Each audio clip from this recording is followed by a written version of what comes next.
2012, the Snap-on version of a Fiat, also known as a Mini Cooper.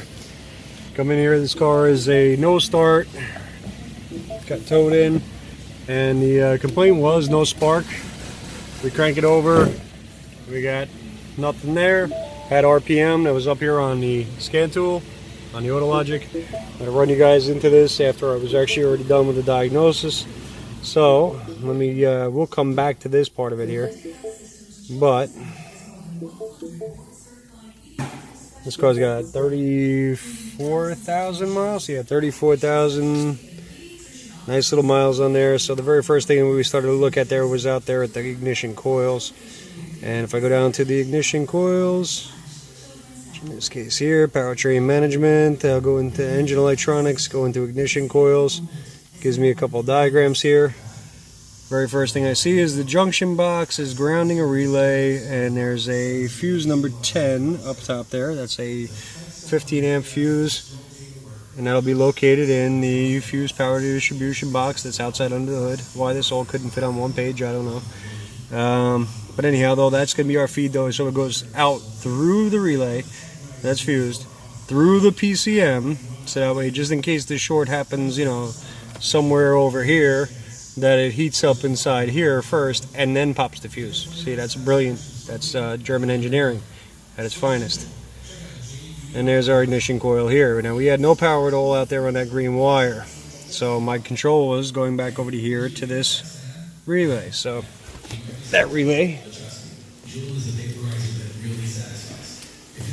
is right here.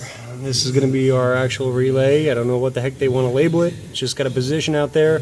What I did was, this is that 15 amp fuse here. I removed this fuse and I went on there to see when I put the fuse in and out this way, when would I lose power at one of the terminals here on the relay. Then I identified which relay it was. I identified this relay and I found the controls out here. So when we were cranking it, and I think this is set up on power right now. Nope, it's actually set up on ground. Good. So when I went out here, I see right away a nice dim light on there, and I could hear the relay click. So I know that that's my control. There's my other power side of it there, but this is my control side of the relay. With this grounded, I said let's try to start it, and of course it starts right up. So now, I want to go back towards that control side. And the control side comes in there from the junction box. There is no description operation at all as to when the junction box decides to turn this thing on.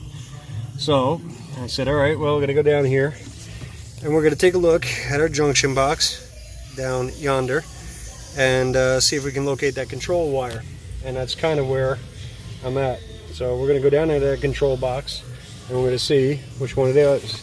So let me go in here and I will pull up that connector number there, that X11002. Pull up here. No, that's not the one I want.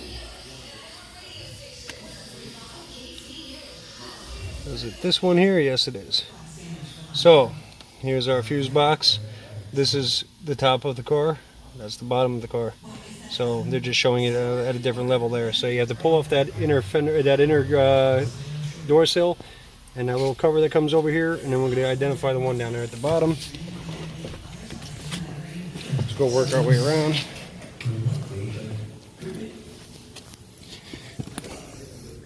Pop a little light here on the subject, and down there at the bottom, that is our 1102. I'm going to try to get that light somewhere situated. Push the little tab in, pull the lock back. Hopefully something chimed. Come on.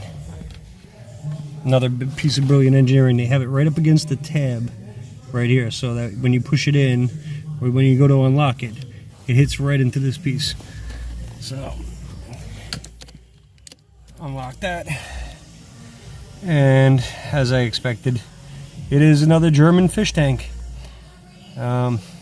Yes, I know people get upset when you talk about Euro cars in a bad way, but you tell me why it is that every single one that I look at has some type of water intrusion in there.